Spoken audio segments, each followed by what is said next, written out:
Estamos acostumbrados a creer solo en lo que vemos. Cómo percibimos la forma, las dimensiones, el color de los objetos y su posición en el espacio es el resultado del procesamiento por el cerebro de las señales de los órganos de los sentidos.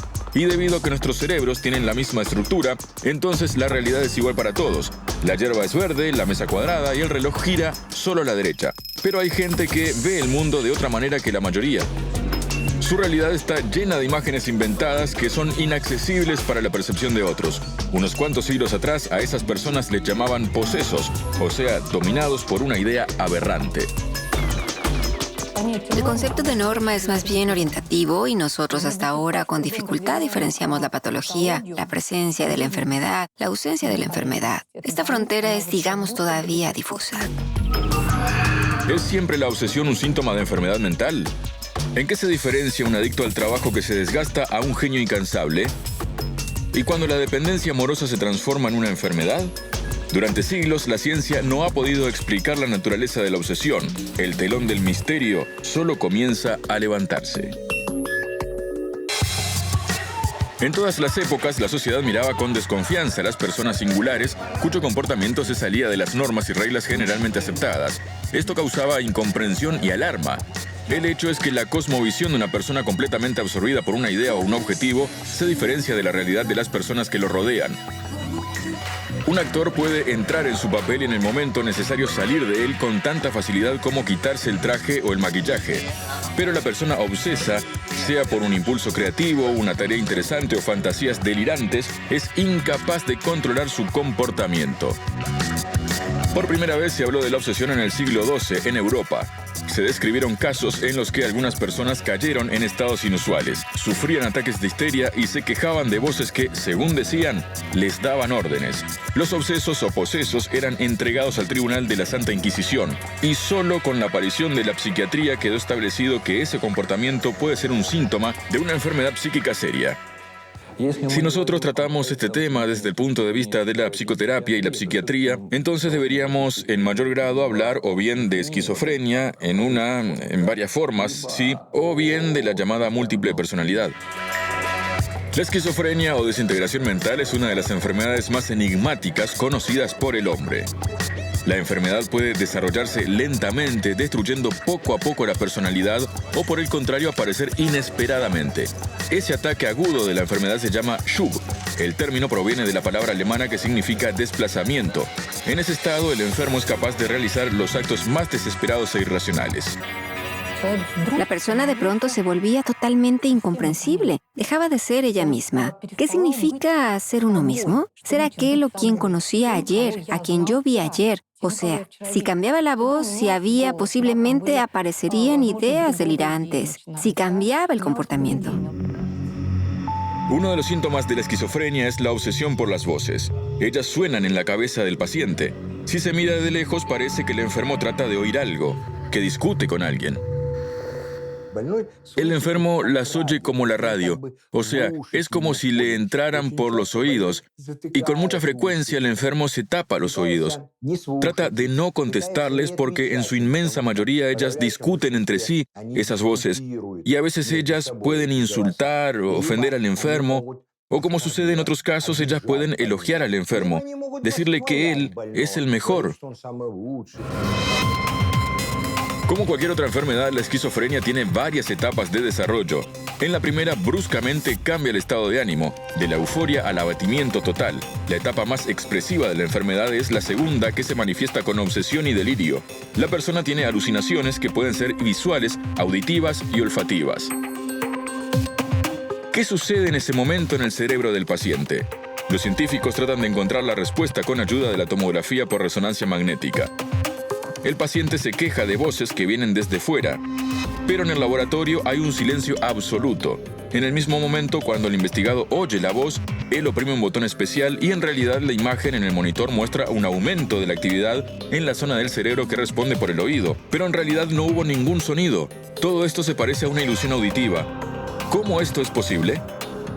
La clave del asunto está en la violación del mecanismo de comunicación entre dos áreas del cerebro, la corteza frontal lateral y la corteza insular o ínsula que se encuentra debajo de los lóbulos temporales. La corteza frontal responde por el procesamiento de la información procedente del mundo exterior y la ínsula responde por nuestra imaginación. En estado normal, la ínsula debe estimular la corteza y la corteza a su vez debe disminuir la actividad de la ínsula. Por eso nosotros regresamos rápido de nuestras fantasías a la realidad. Si el interruptor trabaja incorrectamente, entonces los objetos imaginados pueden parecerle a la persona completamente reales. La persona no cree que la visión es solo un producto de su fantasía enferma y al no encontrar comprensión entre las personas cercanas se encierra en sí mismo prefiriendo la soledad. Esta es la tercera fase de la enfermedad. Sus síntomas son extinción de las emociones, pérdida de interés hacia todo y hacia todos, el trabajo, la familia, los amigos, las diversiones. Es como si la persona se desconectara del mundo exterior. Shizain, dividir, y fren, mente, traducido del griego. Resulta ser que la persona vive una vida doble. Ella tiene una vida interior mucho más rica y la vida circundante, la realidad circundante, le importa muy poco. Y nosotros llamamos a esto síndromes negativos porque la persona deja de reaccionar al mundo circundante y se convierte en una persona fría en el plano emocional. La ley de las 3A ayuda a identificar la esquizofrenia. Estas son las 3 manifestaciones principales de la enfermedad: la renuncia emocional, apatía, disminución de la voluntad, abulia. El enfermo no es capaz de tomar decisiones o cumplir ninguna tarea a excepción de las automáticas. Y finalmente el trastorno mental, ataxia. Los razonamientos se vuelven incoherentes y fragmentados. La esquizofrenia la curaban de diferentes maneras. A los enfermos alterados, a los enfermos con alucinaciones delirantes, los sumergían en una bañera con agua fría y hielo, o sea, los enfriaban. De esta manera los tranquilizaban. Después vino la era de la terapia electroconvulsiva, o sea, llevar el organismo hasta un estado de convulsiones, y el enfermo como que rejuvenece. Comienza el rejuvenecimiento bioquímico del cerebro y él se siente mejor. Pero hoy la terapia principal es la medicamentosa. Para encontrar la medicina para la esquizofrenia es necesario conocer la causa de la enfermedad. Hasta el momento no hay datos confiables de qué motiva las violaciones en la mente del enfermo. Según una de las versiones principales, la causa está en el genoma. Hoy la ciencia conoce 22 genes capaces de provocar el desarrollo de diferentes formas de esquizofrenia. Esto es todo una cadena de complejos procesos químicos, o sea, se trata de una patología genética. En particular, en realidad vemos factores condicionados genéticamente que motivan el desarrollo de la esquizofrenia. De acuerdo a la estadística, 1 de cada 100 personas padece de esquizofrenia. Sin embargo, la predisposición genética a ella se detecta con mucha más frecuencia. La enfermedad puede comenzar en cualquier edad. Pero ¿cuál es el mecanismo disparador que desencadena la enfermedad? Los estudios demostraron: cuanto más desarrollado es el intelecto y más sensible es el sistema nervioso, mayor es el riesgo de enfermarse. Es una paradoja, pero por la originalidad de pensamiento y la esquizofrenia responden los mismos segmentos de los genes. No en vano la obsesión era característica de muchas personas de talento. Pero ¿significa esto que la obsesión es siempre un indicio de patología? Los debates entre los médicos sobre la interrelación entre la genialidad y la locura duran ya mucho tiempo. Mantiene este interés la historia de los grandes hombres. La persona es rara, tiene determinados intereses y aficiones, habitualmente es reservado, poco comunicativo, vive además con sus inquietudes internas, pero esas personas por lo común tienden a especializarse y alcanzan un éxito inmenso, grandes éxitos en algunas áreas específicas y con mucha frecuencia son llamados genios. Albert Einstein fue una de las mentes más brillantes del siglo XX. Lo llamaron el genio de mente. El científico incansable podía trabajar donde quiera y cuanto fuera necesario. Se detenía en medio de la calle sin prestar atención a los transeúntes ni a los automóviles para hacer anotaciones. La búsqueda científica absorbió tanto a Einstein que podía durante semanas no comer e incluso no dormir. Cuando la persona renuncia a todo, ella deja de comer, a veces deja de beber, sí. Ella deja de comunicarse con todos. Ella posiblemente escapa de algún lugar. Está ocupado con algo increíblemente entregado a algo. Y es que vemos en el exterior, exactamente está ausente el diálogo con el mundo. La persona no está preparada para el diálogo. Ella se escapa a un proceso. No parece que no hay incluso un diálogo interno. Bueno, como que lo hay. Una fuerza interna más, mucho más que algo dentro de nosotros, en el cual no hay ninguna libertad. Hablamos de que la persona le ha sido dado el talento y ella tiene que actuar así. Pablo Picasso fue otro de los genios del siglo XX. El pintor compraba una casa, preferiblemente alejada de la agitación, la ocupaba y comenzaba a pintar cuadros noche y día. Cuando toda la casa estaba literalmente llena de lienzos hasta el techo, él la cerraba y compraba otra. En toda su vida, él creó más de 80.000 obras, 3 cuadros al día. Por una parte, es fascinante que entrega a su causa. Bien, pero honestamente, cuando miramos, y así podemos encontrar dentro de sí mismo un poco de envidia. Claro que eso nos fascina. Y claro, posiblemente cada uno de nosotros quisiera experimentar algo parecido. Pero al mismo tiempo le tenemos un miedo irracional a eso, porque desde lejos vemos a esa persona que deja de controlar su vida. Los periodos de obsesión son característicos para cada uno de nosotros. En aras de los sueños, frecuentemente desatendemos la propia salud, la familia, perdemos el sentido del tiempo. Somos capaces de vencer el cansancio e incluso el dolor físico. Nuestra razón está subordinada a un objetivo y nada es capaz de distraernos. Es la misma fórmula. Veo el objetivo, no veo barreras. Vas hacia él, el objetivo. Pero el objetivo es como el horizonte, todo el tiempo se aleja. La persona prácticamente deja de ver todo lo que hay a su alrededor. Ella tiene como, digo yo, una idea, un objetivo. El filósofo del siglo XX, Napoleón Hill, hacía hincapié en que precisamente la obsesión es el camino correcto hacia el éxito. Gracias a ella se hacen los grandes descubrimientos científicos y nacen las obras de arte. Él recomendaba escribir la idea fija en hojas de papel, colgarlas en diferentes lugares de la habitación para que el mensaje quedase fijo en la mente. Si pensamos con regularidad en nuestro objetivo, hay más chances de alcanzarlo. El cerebro es como una computadora. Cuando lo programas con precisión, como él debe de percibir el mundo y la gente y los sucesos, y como él debe alcanzar el objetivo, así se hace. En la psicología del éxito existe la ley de Parkinson.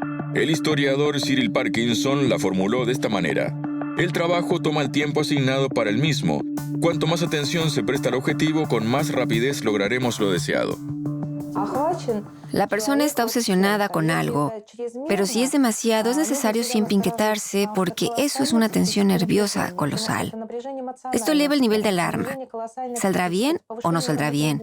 ¿Aprobaré? ¿Me da tiempo? ¿No me da tiempo? Y siempre cuando se soluciona esta situación sucede algo. Bueno, ¿qué sucede después? A nosotros como especialistas esto siempre incondicionalmente nos alarma. Lo normal es que cuando la persona alcanza su objetivo experimenta satisfacción, pero por regla general esto no dura mucho. Después viene la fase del vacío interior.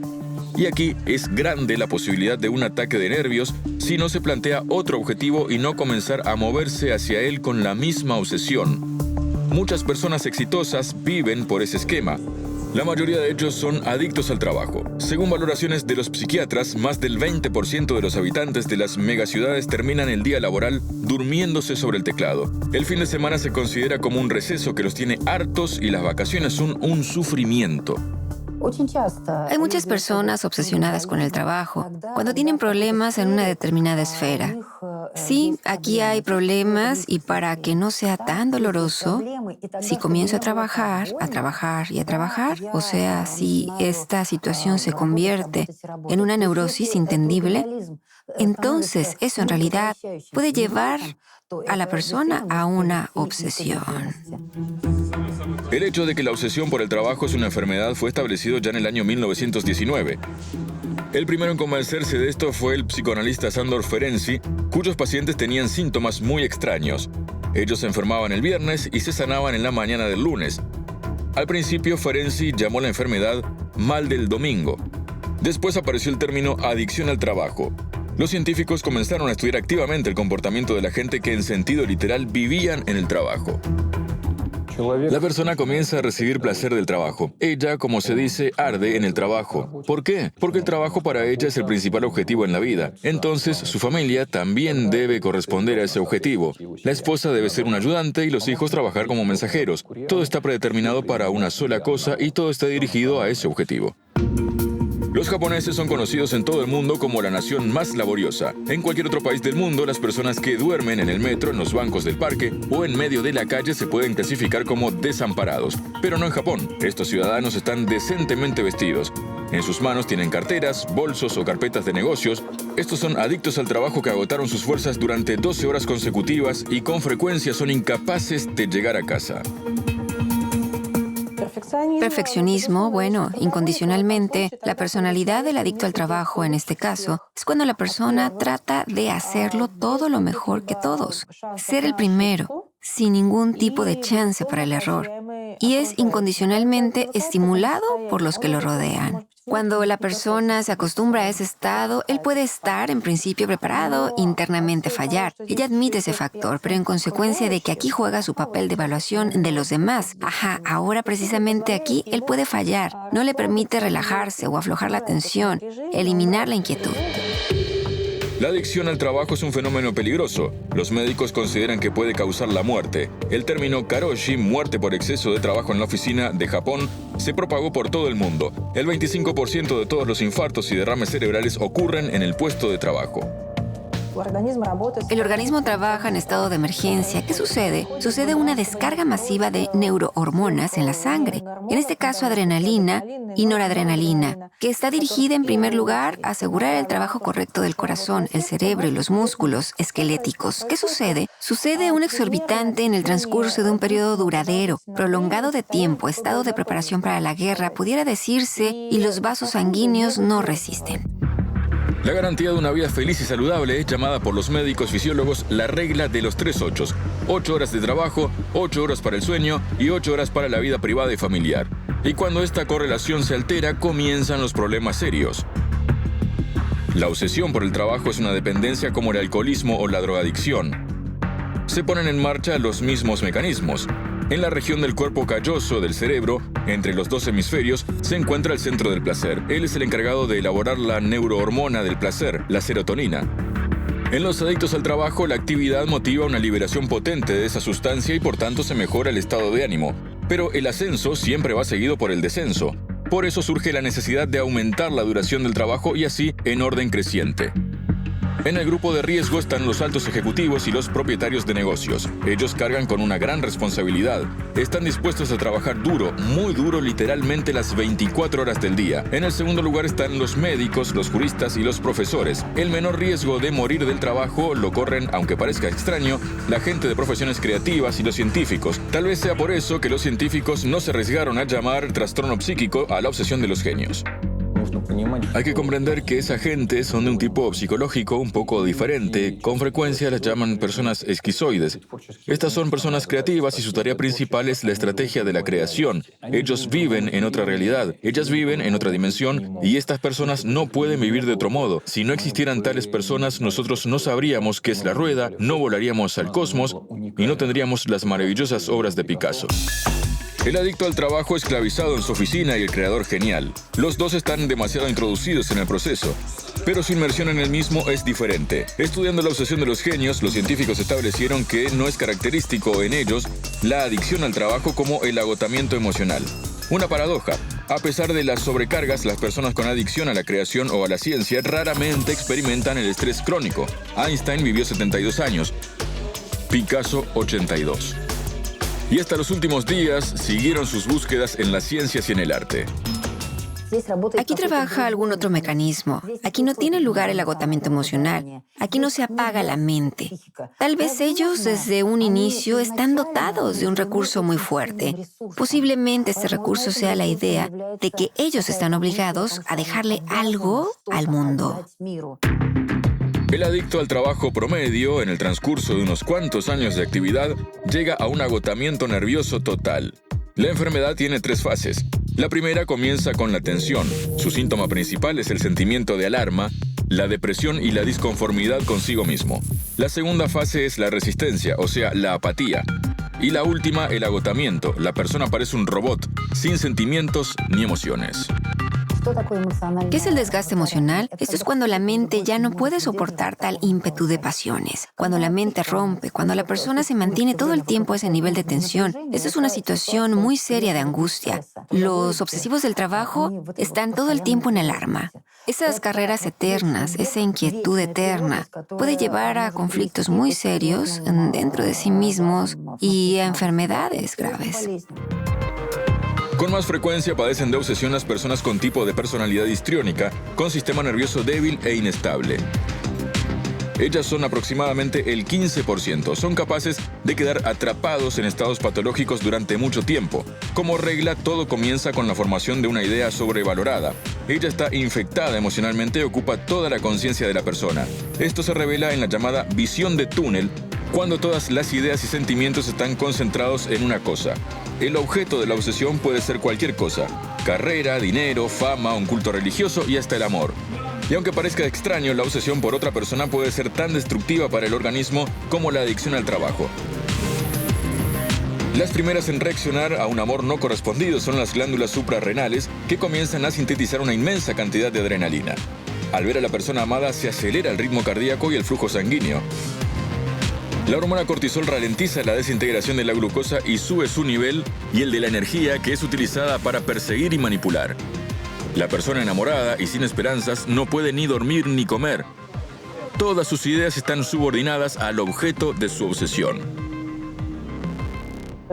Estos son constantes, por ejemplo, llamadas, mensajes. Las personas están obsesionadas con otra. Se aparecen en sus rutas de movimiento, o sea, en lugares inesperados, y violan de esa manera el bienestar de esa persona. La obsesión amorosa fue descrita por los psiquiatras a principios del siglo XX en el ejemplo de Adele Hugo, la hija del famoso escritor francés. Ella ardía de amor por el oficial inglés Albert Pinson. Cuando conoció al teniente, Adele decidió que precisamente este era el hombre de toda su vida y seguramente debía casarse con él. Sin embargo, el hombre no respondió a los sentimientos de Adele y hacía todo lo posible por esquivarla.